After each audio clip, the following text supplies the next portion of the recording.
Assalaamu calaykum caruure. Waa Xumbo Xareed iyo qaybtii saddexaad ee sheekadii saddexda sac iyo waraabaha.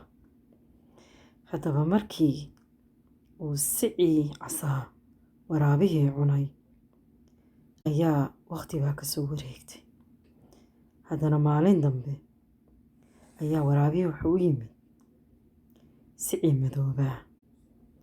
Wuxuu ku yidhi, war sacan cad qayladiisaa dheer oo meel dheer baa laga soo maqlaaye bahallada inagu maqliye ani naga dilo.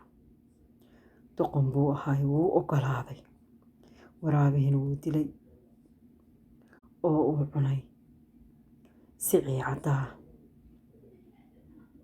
Sidii ayaa wax ku soo hadhay waraabihii iyo sicii madoobaa.